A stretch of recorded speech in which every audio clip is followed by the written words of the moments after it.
What's up, guys? I'm Sarah. And I'm Haley. And we're the Device Girls. Our mission for our podcast is to inspire and empower, educate, and learn all about the medical and healthcare industry as a whole. So tune in, and we hope you enjoy this episode. Hey guys, welcome back to another episode of The Device Girls. This is season 2, and today we are so excited. We have Dr. Laura Bennett with us. She is a plastic surgeon here in Abilene. So we're going to kind of introduce her and then start talking about some fun things today. So thank you so much for having me on today. I so appreciate it. I'm so excited. We're super We excited. are so excited to have you. Thank you. Okay, so Sarah, why don't you kick go us ahead off. and just introduce yourself, talk a little bit about your background, upbringing, and then your schooling and education and what that was like. Sure. Okay. Well, I was actually originally first 10 to 12 years in Virginia. Then we moved to California. I'm an identical twin. And we actually went to the same college in Dartmouth. Okay. We did not intend to go to the same college, but I followed her. My mom asked us in our bedrooms where we wanted to go. And it was supposed to be like private. My mom wanted us to choose. She was always about being very, independent and do our own thing. And I listened at the door and my sister's like, I want to go to Dartmouth. And I was like, okay, me too. So my sister was so mad because she was like, I wanted to go to my own college. But then it was really funny because at the beginning of school, once we got there and she came to me and she was crying. She was like, I'm so glad you're here. I don't know what I would have done if you hadn't. And so it ended up being a wonderful experience. We would show up to, at different college dorms, but we'd show up to class in the same clothes and people would be like, you planned that? We'd be like, no, we didn't plan that. So it was really fun. We did split ways in medical school. So I went to UC San Diego. She went to Penn State. Okay. And then for residency after San Diego, I actually got married during medical school to my beautiful husband now of 25 years. Oh, congratulations. And so thank that's you. awesome. And so he was actually doing medical school in a year behind me at Vanderbilt. And so I had to end up delaying a year. And I was so mad at him for the first year of our marriage because my sister and I had done everything together.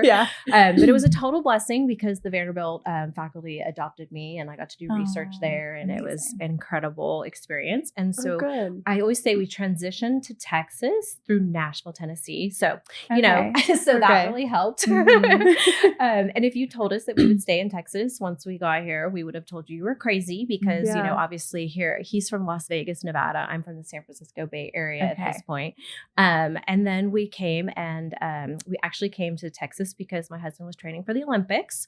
Wow. Yeah. What and sport? So it is called the modern pentathlon. Okay. And I'm not familiar. I know it's very small sport, but bigger in Europe. It's actually based on the Napoleonic career and it's called the modern pentathlon because the original pentathlon was like the Greco-Roman wrestling, and javelin and things like that. But then for the modern pentathlon, it's running, swimming, pistol shooting, fencing, and horseback riding. Wow. And so fencing's a lot bigger in Europe. So of course they usually dominate the field. But anyway, at the time, they were training in San Antonio. So we wanted to go to a program here in Texas. And that's what brought us to Texas. And we fell in love with it. So I think one of the nicest things that I realized was just how wonderful West Texas was. We did some moonlighting in Brady, Texas. And so I love that they call themselves the heart of Texas because they're just right in the center. But anyway, that really introduced us to West Texas. And we just loved all the people and the people that we were moonlighting with were from Abilene. And at the time, there hadn't been a plastic surgeon in Abilene for 2 years. And so here's my identical twin. She stayed, she actually came back to Cali, did her residency in Cali, and had started her job there in the beginning. And she was like telling me about how competitive it was and how everybody wanted to be a plastic surgeon, even people who weren't, certified in plastic surgery, doing cosmetic surgery. And like a pediatrician down the street was doing breast augs and stuff like that. And I just was overwhelmed thinking, wow, what a crazy environment to be in, like the wild, wild west. And then here I was meeting people from Abilene who wanted to recruit us. And they were like, we haven't had a plastic surgeon in 2 years. We need everything. We need breadth and depth of plastic surgery. We need skin cancer, breast cancer. We need reductions. We need everything that is plastic surgery. And I thought, wow, how incredible to be someplace that you're needed so badly. And that you're not just another another shop on the corner, you know? Right. And so there were 2 wonderful general surgeons who were here, who were from where we trained at Scott and White. Okay. And they started, once they found out about us, they kind of started talking to our program directors and being like, they've got to come because we were a package deal. They needed anesthesia, they needed plastics. And so here we are. We came to West Texas and we have never looked back. So he's an anesthesiologist. So my husband's anesthesiologist. Yes. He likes to say that they help us create trauma. So they control the trauma of surgery. And so there's always a lot of fun joking back and forth between anesthesia and the surgeons. And so, we always have in our family, I always call it the house divided, kind of like, you know, in football. But so he's always saying all the brains are above the curtain because the patient's head is up at the top with the anesthesiologist. And then the other half, there's no brains on the other side of the And the do y'all curtain. get to operate together? So we do sometimes. And so that is very fun. It's always hilarious if people in the room don't know that we're married, and he's like, okay, love you, bye. And like the nurses are like, what? Is this HR? Do we need to call HR? Yeah, do we need to call HR? Exactly. And one time when we were a resident, he was gosh. walking down the hallway and he was bringing a new attending in and giving him at Scott and White, he was giving them the tour and everything. And he's like, okay, bye. And as he walked past me, he bought me on the butt. Oh yeah. And the eyes of this attending were like, oh my gosh, what are you doing? And then he was like, oh, she's my wife. I'm actually married to her. They don't actually have this kind of behavior normally. So but it was really fun. We've enjoyed it actually as residents. He's always used to getting the sicker patients, and our patients thankfully are usually very healthy. And so we didn't spend a lot of time as residents. He does a lot of hearts and things like that. But when we came to Abilene, we did have the opportunity for him to actually kind of spend time in my room, and it was fun to kind of let him finally see what I do. Right. So, but it's fun. His dad was a heart surgeon, wow. And so I knew very early on that he was not going to be a heart surgeon because I was so excited. And his dad invited me to come to the OR, and we went together, and we go into the operating room, and I'm like, there's a heart right there beating. And then my husband, I'm like, where is he? And he's over in the corner with the anesthesiologist and the heart bypass machine. And I'm like, what are you doing over there? I was like, it's all over here. And he's like, no, you're good. I was like, you don't want to see the heart? I mean, it's amazing. And he was like, no, I'm good.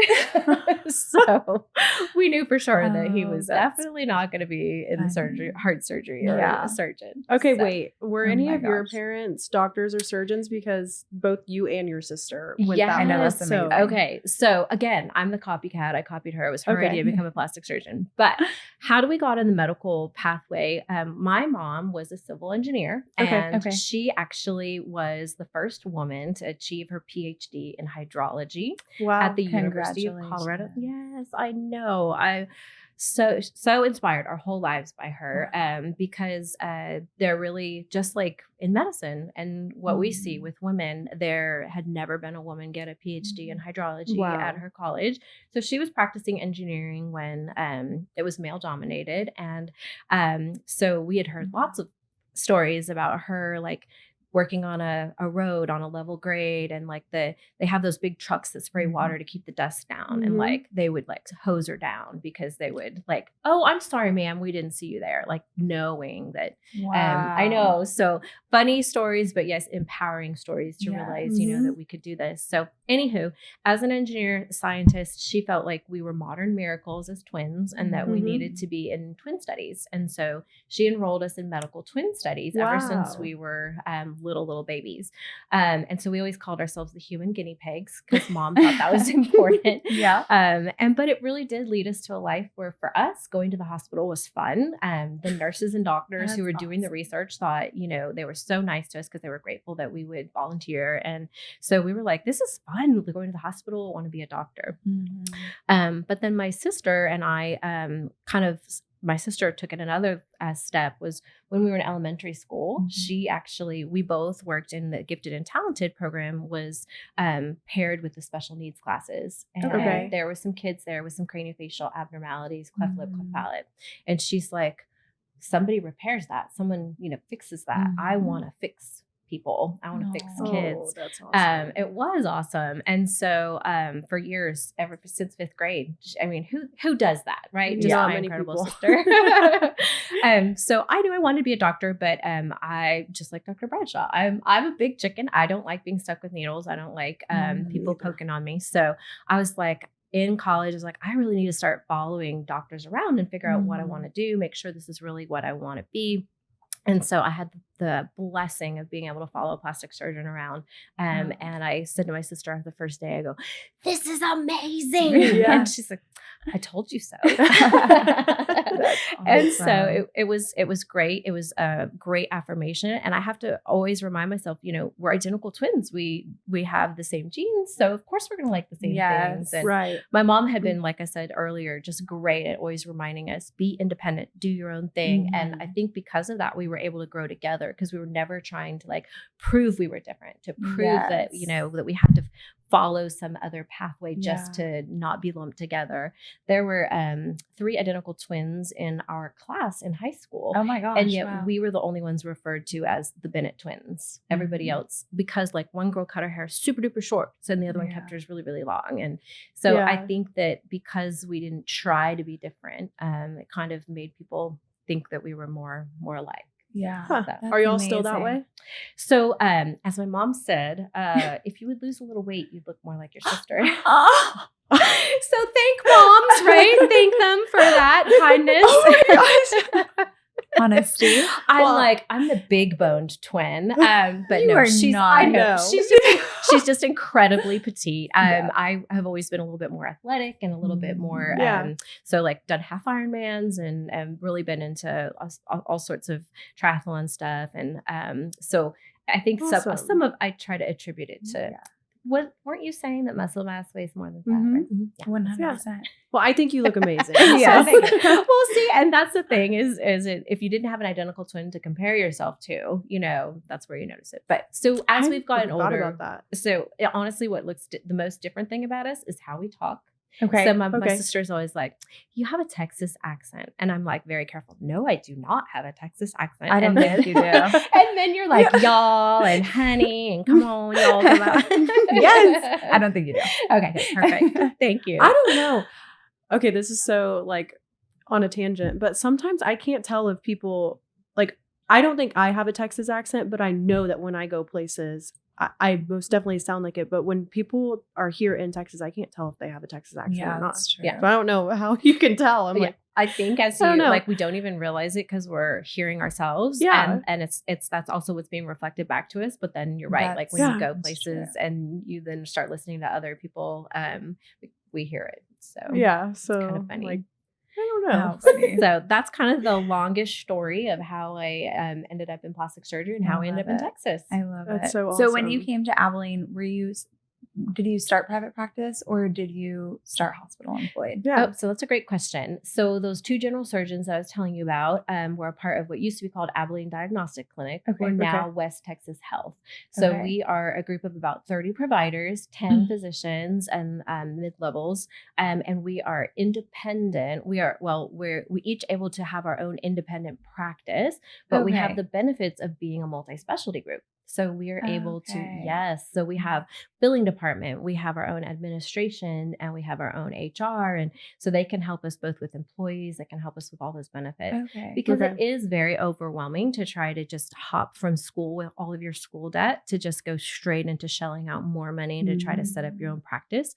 And even now with, even if you were an established practitioner, just all the additional things of billing and HR and, retirement plans and all of those sorts of things. It's hard to do that all on your own because you're busy being a doctor. So the nice thing about West Texas Health is that we have all of that benefit, but we're able to be kind of independent practitioners, run our offices the way we want, hire and fire, do all of that stuff. And I love that. That's another reason we also say we're a house divided. My husband is employed and he loves it, and it has been the best thing. And so important for anesthesiologists to make sure that they have the best, that patients get the best care, to make sure that they have a care team model where they have an anesthesiologist and a CRNA, so that you have that extra medical knowledge with both the nursing background. And so for the hospital, that's the system that they have. And whereas I don't necessarily need to be hospital based. Now we do have a hospital based plastic surgeon in town as well, and we're great colleagues. We cover each other for call, and it is a great relationship because what we do is different. So it's not like a general surgeon could necessarily cover call for me, and so we definitely do the work together and cover each other and things like that. So yeah, wonderful. Are there any like surgery centers here that you go and operate at, or is everything done in the hospital? So even though it's hospital based, we have 2 surgery centers for the hospital. So there's Texas Midwest on the north side, and then there's the South Side Surgery Center. And I love doing the surgery center if we can for privacy or outpatient stuff, but I still retain the hospital privileges because we want to make sure that we can admit our patients. And I do a lot of breast cancer with Dr. John Cole. And so he and I are kind of probably the most prolific, breast reconstruction on the south side. And then on the north side, Dr. Bridge will do those in conjunction with the general surgeons up there. So, awesome. Yeah. I don't know if you know, but I'm from Dallas. So the Abilene territory, I'm like, I don't know if there's, because in Dallas, there's surgery centers like everywhere. Yes, so absolutely.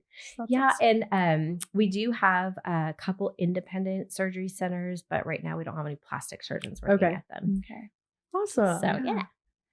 Okay. So let's deep dive a little bit into your practice. Kind of maybe let's talk about your office side and some of the different non-surgical options that you offer in office. And then let's talk about surgery. Because I love surgery. I love surgery. So I will gladly talk about the office because it's you can't do it alone. You have to have a great team, and I've always been of the mindset: surround yourself with people smarter than yourself. And so I feel like I have one of the best teams ever, and I feel very, very grateful to my work family. And so I'm blessed. Many of them have stayed with me for a very long time. So my nurse Jill has been with me for 17 years. Wow, I know. And so that's amazing. And then I have another nurse who started out as my MA, and now she's been with me 8 years, and she's got her education during the process of being employed with me. Amazing. And so she started out with just a high school degree, and now she's an RN. So I'm telling her she has to be a nurse practitioner next. I love that. Like, go, baby, go. Keep doing it. So because she's so brilliant. And then I have my front office staff. I have Michelle, who's been with me also 18 years. Wow. And so we call her the face of the practice because I think one of the most important things, people don't realize how important your person answering the phone is. And if you can't get past that phone call, you won't have a patient, because it's very hard sometimes if you call an office and the phones aren't manned right, or you don't have good interaction or rapport with them. They're going to be like, I just don't want to see that doctor. And so I think that that's just critical. And so I have a wonderful office manager, Jordan, and she's been with me now 7 years. And so both of them work together on that front end. Now for the our practitioners, we have 3 of them. We have Jackie, who's been with me, I think 16 years. And she's actually laser tech, massage therapist, and also does some of our facials and aesthetics. And then we have Presley, who's been with me 6 years, maybe 7. And she's an esthetician as well. And then we just gained Lydia, who's our newest, and she's actually just been with us a couple months. But she's been doing aesthetics for 20 years. So, awesome. But probably my biggest accomplishment was getting a new building. So I had been inside the medical mall. And so when you see those surgical centers, those buildings that are by themselves, we have our own building now, and we love that. And it's so exciting. Just because it's nice to both be medical, but not feel like you're going to the doctor. And so I think my patients really love that just the warmth that we can bring to it, so that you don't feel like you're sitting in cold plastic chairs and everything like that. So we think that's really important to make people feel as comfortable as they can. So in terms of the aesthetics, I just feel like it works hand in hand with what we're doing already. People are looking for not just surgery, but they're looking for all the best ways to feel good about themselves. And so we want it to be as holistic as possible with the massages and facials, and we have lasers, and we have different machines that we have in order to provide good services to help people with anti-aging. We do believe in vitamins. We do have a line of vitamins, and we also believe in just that even the GLP-1s and the weight loss, even though they're not permanent, it's so exciting to be able to now have patients who maybe we used to be too heavy for surgery to get the best results that they wanted, to be able to offer them. Before I used to say, oh, I'm sorry, but your BMI is a little high, so you're going to have to work on that. Good luck. Yeah. And then you wouldn't be able to really help them. And so we definitely work on nutrition and exercising and trying to make sure that they maintain their body muscle mass and things like that. Good. But I think trying to offer those things to help people get to achieve the body that they want, or to be back to the person they used to be, is just empowering for those ladies. So yeah. That's amazing. Do you guys do the it's a big facial like trend right now, and it leaves like little scabs on your face after. It's not so Moxie? Yes, Moxie. Yes, we do the Moxie. So I actually, I'm hoping that you can't see it, but I have my Moxie. I did my arms. Oh, really? But the fun thing about Moxie is you can do your face, you can do your neck, you can do your arms. It's going to work better on thinner skin, so it's not like you're going to be Moxieing your legs and stuff. But as we get older, we get creepier skin. You've all seen those, like the stars who have beautiful faces, and then they pick their hand up to their face, and you're like, oh, look at those age spots. And so that's where it gives you away. I mean, people's hands and stuff. So the Moxie's awesome because it can be done any skin type, and we love that because and it can also be done any time of year. Now, we do not want people who are going to be sunbathers and stuff like that doing that any time of year, but it is safe for any skin types, which is great, just because we do have lots of ethnic skin types in here in West Texas, and so we want to make sure that we're using something that's going to be great for everybody. What I haven't really done a lot of research on it, but what are the benefits of it?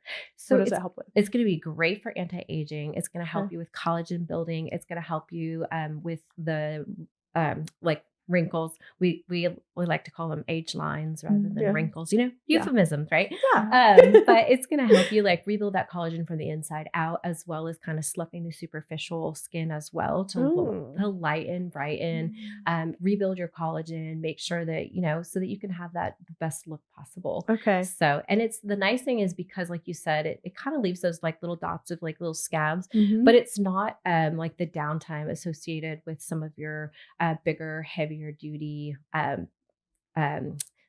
things that are going to actually pierce the skin completely and leave you a little bit more bleedy and stuff like that. Okay. So. I was like, I need to ask her about this. Yes. Oh, yeah. There's so many fun things out there for sure that we can do. And so the other frequencies, the other modalities is radio frequency, which we also have as well. Okay. And so that's going to add electricity to microneedling. So there's a place for all of these things. That's what's so exciting. So microneedling is going to be your basic with just using needles, and then the radio frequency adds energy to the needles so that you can also cause kind of like that energy of tightening. I like to use a very good analogy in your head. Think of bacon before you put it on the fry pan. Okay. And then it shrinks it down. And so that's what we're trying to do. That's awesome. I mean, I don't want you to think of your face as bacon, but we do want you to think not? Why not? Yes. But that's what we're kind of thinking about by adding that energy level to it. We're kind of trying to tighten as well. And so all the different modalities have their place, and depending on that's why it's so important to kind of tailor people's consultations to what they want and what they're trying to work on.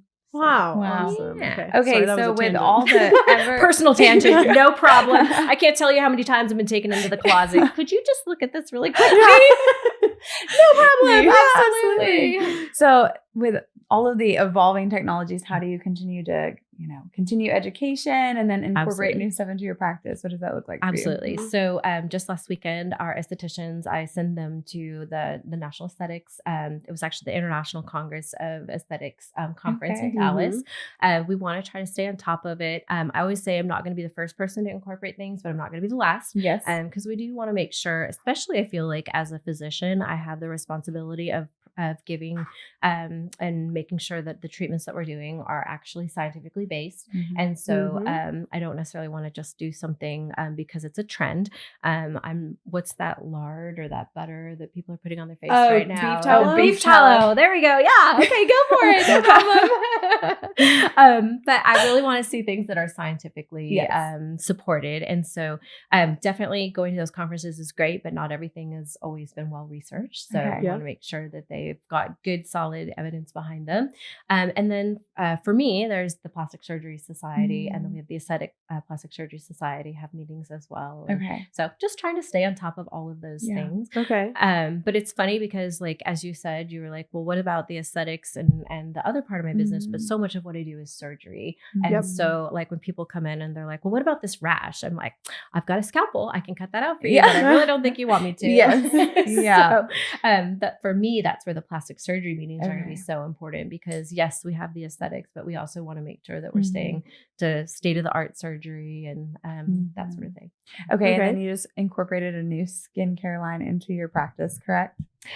So we've always had Zoe, which is a part of our offerings. We will be probably bringing in a new farm, like either Farm Fresh or one of the ones that's all organic, just because I think there's a really strong need for that. And I think that a lot of patients really are looking for that right now.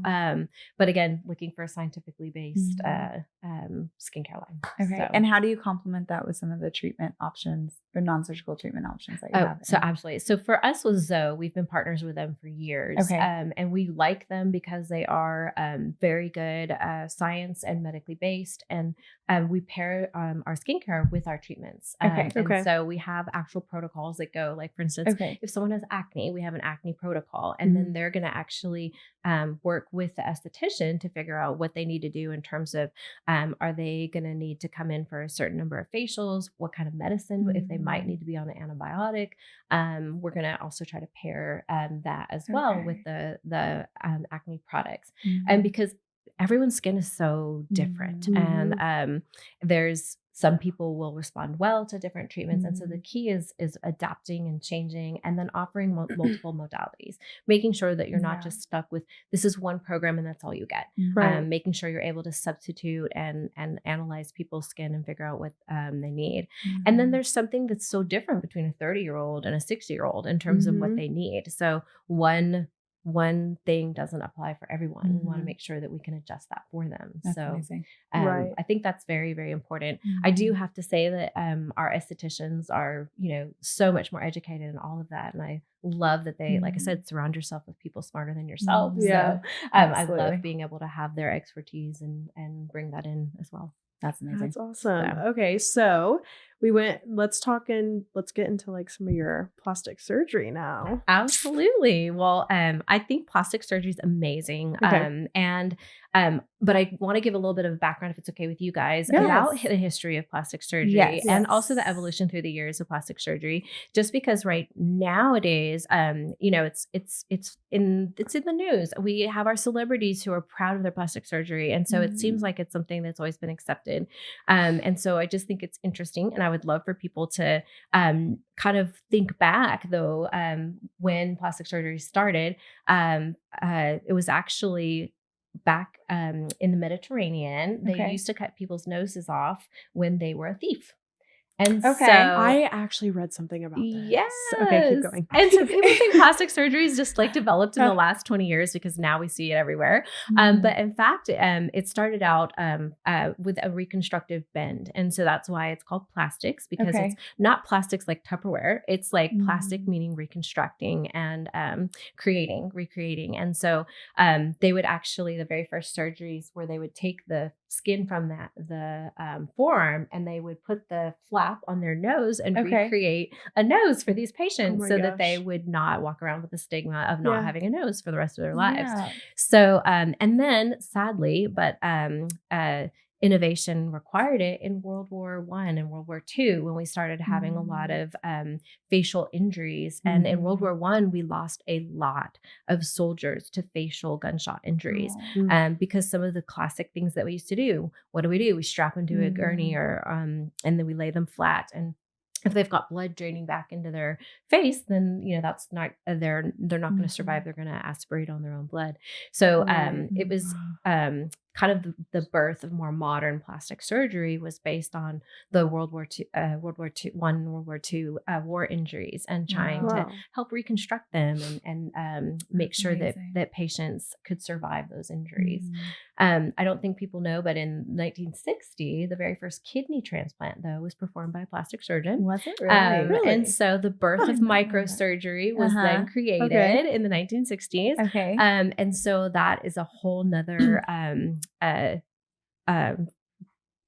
part of plastic surgery that we don't even think about. So when we look at plastic surgery, we have the what we think of as cosmetic surgery, but we used to call ourselves the plastic and reconstructive surgeons, and then we just changed it all to plastic surgery because we just hope that people realize that it's all of that. Right. But I sometimes think people need to go back and remember that is where we started, and that is the basis. And with that kind of knowledge and doing that kind of surgery, I just feel so much more educated, because if you can take something that's broken and torn apart and build it back up again, you've seen parts of the body that if somebody's just working superficially who's never trained in plastics, they're maybe going to just work at the skin level, and maybe they know how to do a breast lift, but have they ever taken care of somebody who has, a tumor that is invading the chest wall and the ribs, and then had to reconstruct with titanium ribs? Or have they ever had to take a jaw tumor, and instead of just working on the skin and doing a little facelift, we've taken someone's fibula from the bottom of their leg and recreated a jawbone and remade their mandible and taken the skin associated with that. So it's a really big, diverse field. And I just like to remind people that we have so much more than just the training of big butts and big boobs.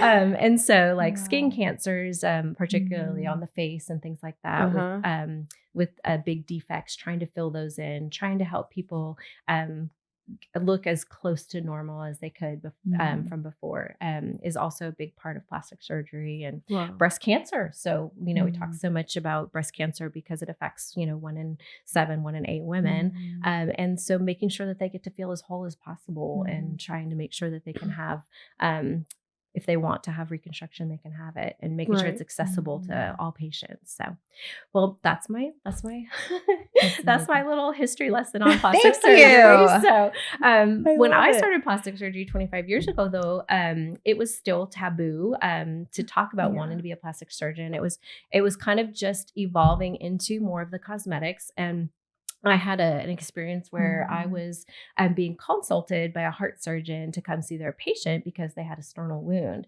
And he happened to be in the room when I came in, and I introduced myself that I was the plastic surgery resident and that I was there to do the consult. And he was like, "You want to become a plastic surgeon? They're just money grubbing, and they're just in it for, themselves and blah, blah, blah." And I was like looking at him, and I was just shocked because I thought, "Excuse me, sir, but you consulted us for your help." And what happens basically is that many times they use the blood vessel for the sternal bone to help do a bypass. They use that arterial blood flow to help bypass maybe a blood vessel that's not working in the heart. And when we do that, unfortunately, it takes the blood away from the bone that it was feeding. And so when they wire the chest back together, now that bone doesn't have good blood supply. And unfortunately, sometimes that bone dies. And so if that bone dies, it's more likely to get an infection. And so this patient unfortunately had an infection in their chest. They had to go in, take out the sternal wires to breed the bone. Now there's a big hole. And sometimes you're even looking at a beating heart.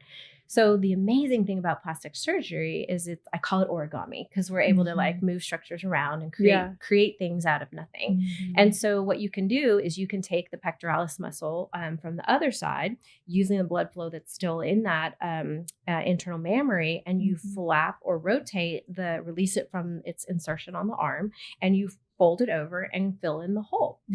So it was so, it's so invigorating to be able to take something that is broken like that, that other surgeons have, and then to be able to fix it. So it was kind of, that was the mindset though, that I was being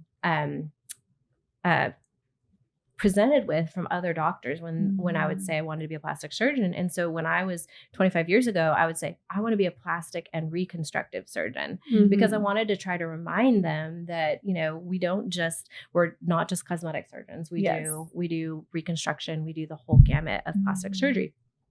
But I thought that it was very telling that it was taboo back then. Yeah. And so and the other folks that we work with a lot are going to be orthopedic surgeons. Yeah. So for instance, you break your ankle, you get some hardware in there, then the skin dies over the ankle. Think how thin that is. And so bringing in tissue into that area is also. So that was the birth of microsurgery and flaps and things like that. Okay. So and so now though, it's like all over social media, it's all over plastic surgery. People aren't ashamed to have it, which I'm so excited because I do think that plastic surgery can really help men, women, children just feel better about themselves. And sometimes just that little bit of extra self-confidence can just revitalize and change someone's life.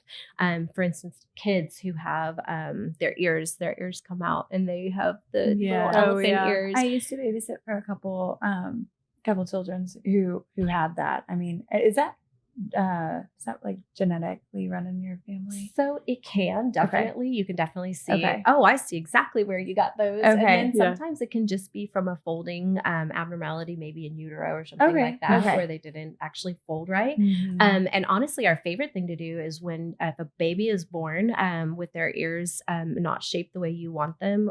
For instance, it could be folded up top or it could be too far out. You can actually, while the baby is still very young, within the first week or two, mold the ear using wax and tape, and you can actually fold it.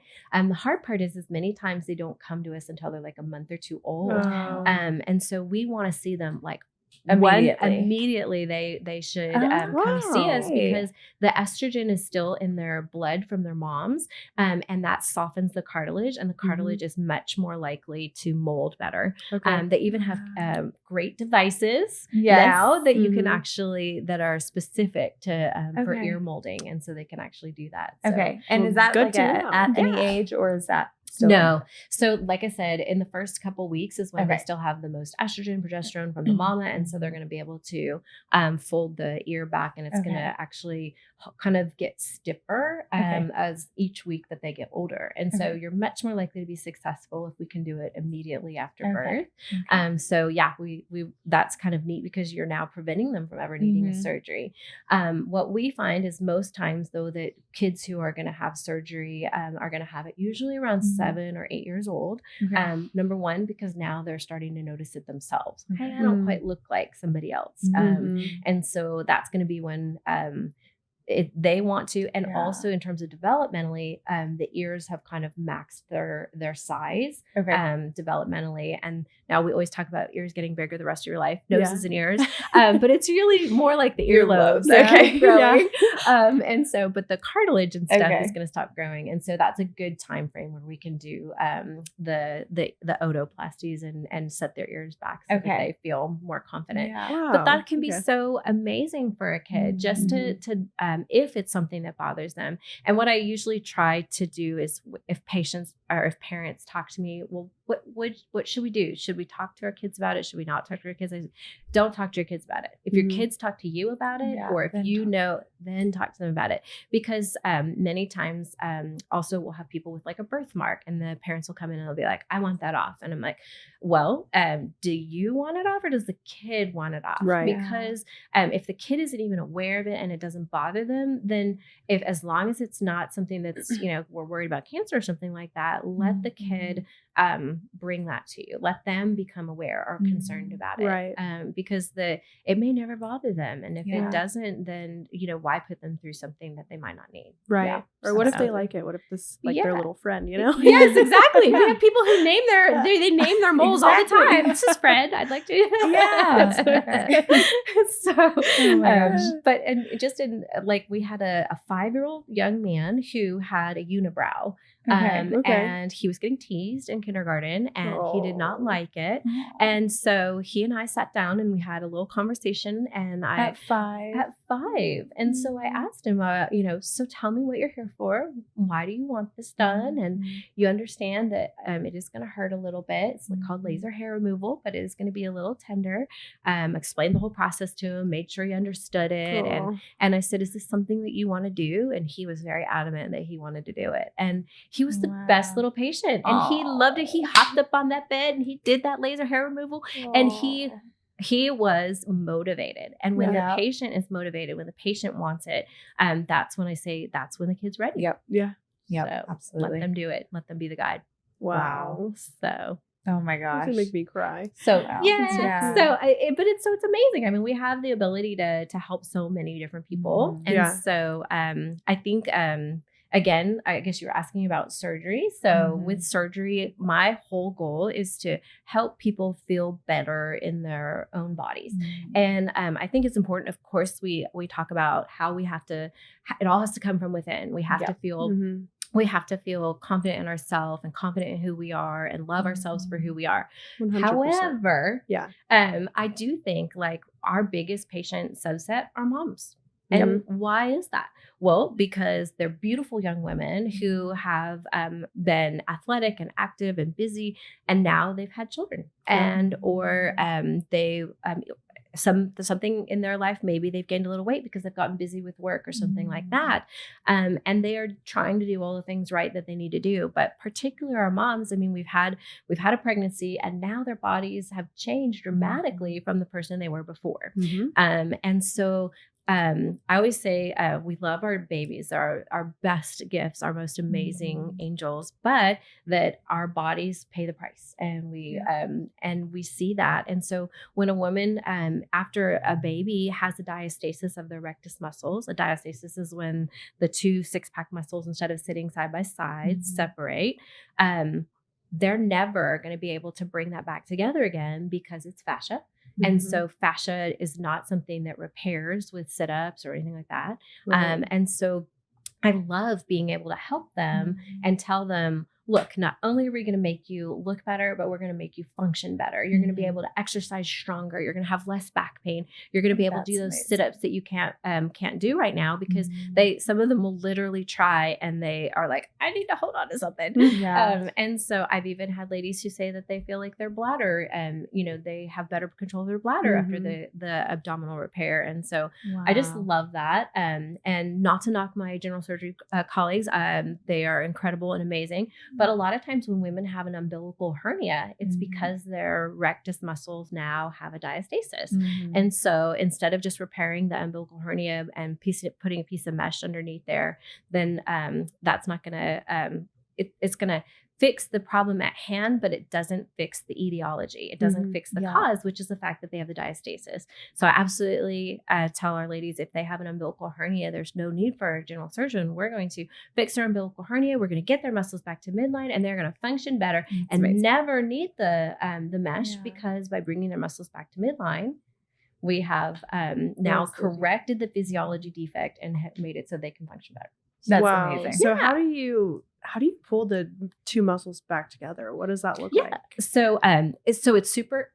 I get so excited. It's super fun. I'm like, yes, so exciting. I'm like, surely you don't just go in and throw a couple staples in and call it a day. Yes, exactly. No. So I always take pictures of ladies' diastasis in the operating room, and they love to see it because it's like so empowering to know that, okay, there was something wrong there. Like I did have a space between my muscles. And so I love marking that.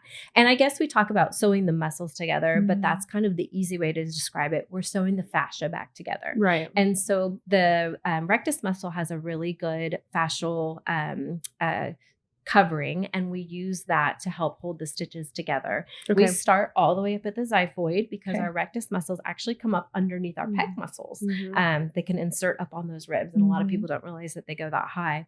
But we want to start at the top, and we go all the way down to the pubic bone, and we're going to actually grab the pieces of the fascia and bring that back together with those sutures. And so that's how we're going to bring it back together. We usually do it in multiple layers. Usually we're just trying to do an anatomic realignment alignment so that they're kind of close together and touching. However, sometimes with our massive weight loss patients, their fascia has stretched.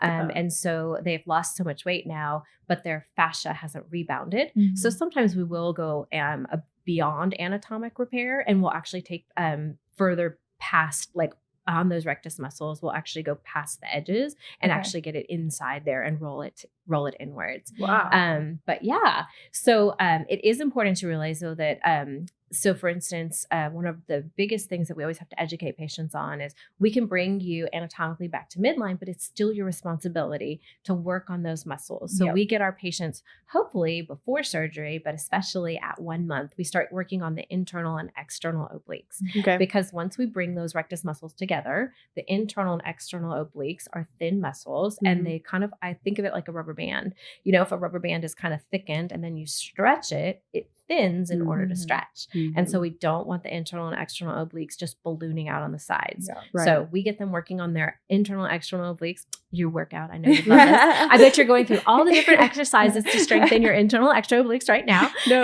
you want to know what's really bad? I can't tell you the last time I worked my abs. Oh, but that's okay. Well, I really should do some more abs, but yes. Well, I do think a lot of weightlifting requires strong core, and you have to stabilize your core. And honestly, that's a lot of what internal and external oblique work is stabilizing your core. Whereas like people think of like sit-ups all the time that you have to like do these crunches. No. Stabilizing that internal and external oblique and strengthening that is going to be one of your strongest, most important things that you can do. And you do that when you're lifting your heavy weights. Actually, so even though you say I'm not working on my core, you have an awesome core. But actually, I was a gymnast my whole life growing up. And so, but when I did it competitively, we worked our core so much and like doing all those hollow holds and hollow rocks and blah, blah, blah. I try to do those now and I'm like, oh my gosh, my core is so much weaker than it used to be. And I really need to get it back to where it was, because I'm like, once I have kids, like and that is so true, because we do have expansion of the internal and external obliques, and I definitely think that as we age, we neglect the internal, external, and the core. I mean, I neglect my core, and I know it's so important. And particularly how I really saw that there was a need for them to start doing those exercises at 1 month was particularly in our older patients. So we would have some 60, 70-year-old ladies who would have this done, and they would look fabulous. They would be so snatched at 1 week. And at 1 month, it was kind of starting to soften. And then at 3 months, they would balloon out on the sides. And I realized that it was just that weakness that we brought them back to midline, but now the internal abdominal fat was like expanding their muscles on the sides. And so just trying to make sure that they strengthened themselves and they committed to that, and that they knew that it wasn't going to just be, we may wave our magic wand, poof, and you have a beautiful result. You have to help us out. And so with that being said, do you incorporate anybody into your practice who has helped develop any sort of like workout plan? So we have not at all. But I definitely encourage it. And we talk a lot about it because we do want our patients to have the best possible outcomes and be prepared as possible.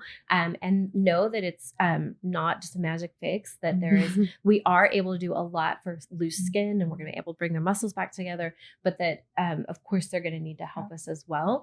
And I think that's a lot of plastic surgery, is educating our patients. And that's one of the things that I hear a lot from patients who've been to other surgeons who come to see me. They're like, wow, nobody has sat down and explained everything to me the way you have. And I do think that that's one of the things that I would credit my staff for, is the education. When you come to see us, you're going to spend an hour, maybe an hour and a half for that first consult. You're not getting a 15-minute run in. Take your clothes off and, wham, bam, thank you, ma'am. We're going to explain the whole process, make sure you're really aware of everything, all your different alternative and choices. And I'm not going to just go, I think you should do this. And and so I think that if anything, you're going to be here more from us than from any other plastic surgeon, because my husband's like, can't you see people faster? Can't you just like get more people in? And I'm like, no, I could, but I don't want to. And that's not how I believe we should do surgery. I think we need to make sure that patients are educated and know what they're getting into. That. So we haven't incorporated someone, but we are going to make sure that we educate them to do that. And so I think it's really critical because like, for instance, I had a lady who was a size 16 and she came in and she's like, I want a tummy tuck. And so we start to explain to her about the skin apron is going to go and we're going to be able to tighten up your muscles. But it's very important for you to realize when you turn sideways and look in the mirror, can you see that width that you have there? Well, some of that is skin and we'll pinch it and we'll show them that we'll say, but then you have to realize you have intra-abdominal fat. And we have a diagram and pictures and we show them all that. And to explain to them, when we take off, 500 grams or 1,000 grams, that's 2.2 pounds of fat. You're not going to suddenly go from a size 16. She's like, I'm not going to be a size 4. I was like, no, ma'am, you are not going to go from a 16 to a 4. And she's like, why not? And so then we sit down and we explain it all over again, because it's so important to make sure that their expectations are proper, that we don't have somebody who is going to be disappointed afterwards. And if once they're laid out the facts, they understand, oh, great. Well, that's all I wanted was I wanted to get that loose skin that's folding over in my pants gone. And I'm going to be happy with that. Great. You're a great patient. You're going to be a 16 and maybe we'll get you to a 14, but you don't ever want that person coming back afterwards and going, well, I thought I was going to look like this. And I'm like, you're not going to go from, you're still a 170 pound lady. You're not going to go from 170 pounds to 114. If you want to look like 114, come back in when you weigh 114 and we'll get the extra skin off. And so I think spending that time and making sure people feel educated, that's one of my most exciting things is to see the patients who come back and they're just so satisfied because they got the surgery they expected and they got the results that they wanted, and making sure that they were educated enough to do that. So if somebody's wanting skin removal or fat removal, do you have that conversation during that consult beforehand and sometimes say, hey, like this is ideal, I do need you to go dedicate 6 months hardcore to the gym before we do this, or else we're not going to be able to 100% achieve those results. And it's always hard. So we always try to be as kind and as careful when we're talking to patients about it. And we're like, hey, we just want to understand what's your journey. And I tell patients before and after, it's, this is your journey. You're going to hear people talk about their surgeries and be like, oh, it was super easy. Oh, it was super hard. Well, it's your surgery, your recovery, and whatever you, however you experience this, we're going to be there for you for that whole journey, but don't necessarily listen to everybody in terms of the good, the bad, and the ugly. It's great to know it, but whatever happens with you and your experience is going to be yours and you're going to own it. Absolutely. And so we try to get a better feel for that. So I have some ladies who come in and they're like, I've always been this way. I'm going to always be this way. I have no intention of ever losing weight. And I just want to look my best at this weight. Great. We are going to tailor you at that weight to be your best. And that's fantastic. And then I have ladies who are like, no, I absolutely want to lose weight before surgery. And I usually tell them we would like for you to be within 10 to 15 pounds of your goal weight. Okay. And then that way, if you continue to lose a little bit weight after surgery, you're just going to keep looking better. But if you're going to lose 20 pounds, 25 pounds, 30 pounds after my surgery, you're dramatically changing what we've done. And I don't want you to feel like you need to do it again. And so that's where the GLP-1s have been helpful for our weight loss patients, that we are able to offer them in addition to the gym and explaining to them that it's all about retaining muscle and making sure that they're exercising and that they're strong people and not just weak and thin. We want you to make sure that you're strong. But it used to be 20 years ago, I just felt terrible because if someone came in who was very heavy, I would just have to be like, I am so sorry, but you are really going to need to lose some weight before surgery. And good luck with that. And now at least we can work in conjunction with them and plan with them for their surgeries, what they're looking for, and educate them and help them that process. So it's exciting. But we do want to make sure that they're safe for surgery and that they're going to have the best possible outcomes. Wow. So what does your workup look like and all of your pre-op stuff that they have to complete before surgery? Absolutely. So it's going to depend a lot on their past medical history. Okay. And as you talked with Ashley Bradshaw, for instance, the vitamin abnormalities and the electrolyte abnormalities that those patients can have. We're going to have a different workup than for our average healthy 30-year-old, post baby who just wants a breast dog. And it's going to also depend on how extensive the surgery. So if somebody's just doing like a breast dog, we're talking about a surgery that's going to be, an hour. If we're talking about some of our patients who want to do a mommy makeover, and that's when we do breast and belly at the same time. And it can be either an AUG, it can be a lift, it can be a reduction, it can be, and as long as you're touching both areas, that's when we call a mommy makeover. Okay. So breast and belly. So if it's going to be much more extensive surgery, sometimes we could be looking at 5 or 6 hours of surgery. So it's going to be a lot more that we're going to be concerned about. If people have heart issues, we're going to be getting EKGs and making sure that they have a cardiac workup if they already have a cardiologist or something like that. But it's extremely important. I always say it doesn't matter how good you look if you're not here to enjoy it afterwards.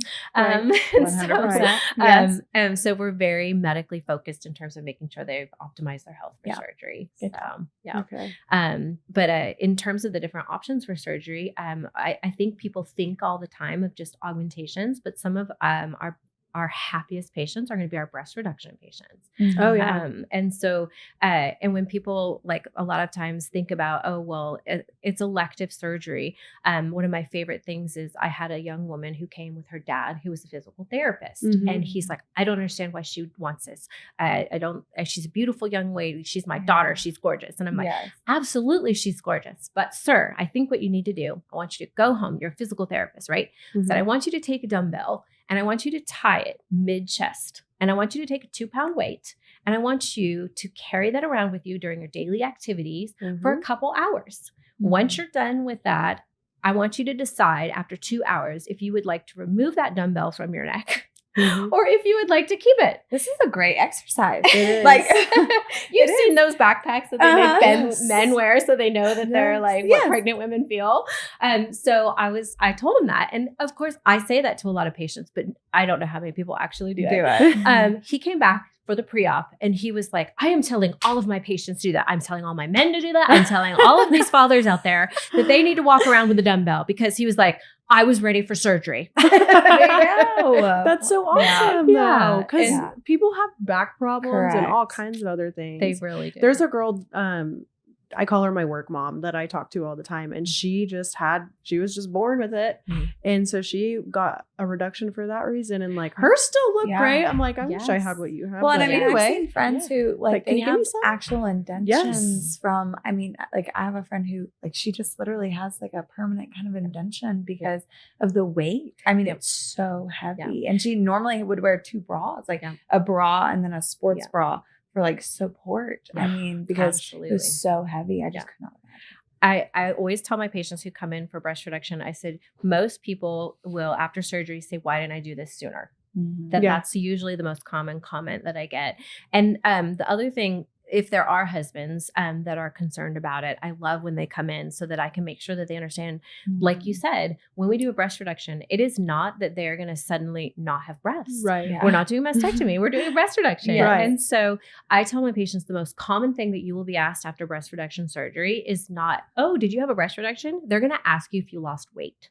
Because the perception now is just that they look like a smaller person overall because their breasts now fit the rest of their body habitus. Instead of just being met with you seeing this large, the large breast, they're going to be met with seeing a proportionate human being who has a beautiful shape with beautiful breasts and have contour, but they will feel so much better, be so much more able to perform the duties and activities that they want to do. So many ladies come in with they say, I wear 2 bras. I want to work out. I want to be able to do these things, but I really struggle because they get in the way. I feel like I have a hard time exercising. And so I always say it's the story of the haves and the have-nots. We all want to meet in the middle. And so we focus on removing all that breast tissue out laterally, retaining the breast tissue in the middle, and they're just going to feel more feminine, beautiful. And so I feel like we have the happiest patients. Like I love that about what I do. It's just being able to help people feel better and more confident. So that's incredible. Absolutely. Okay, so since we're talking about that, you brought some props and your different implants. Yes. So let's get into it. That's a wrap on part 1 with Dr. Bennett, but trust us, we're not done yet. The conversation was too good to stop there. See you in part 2.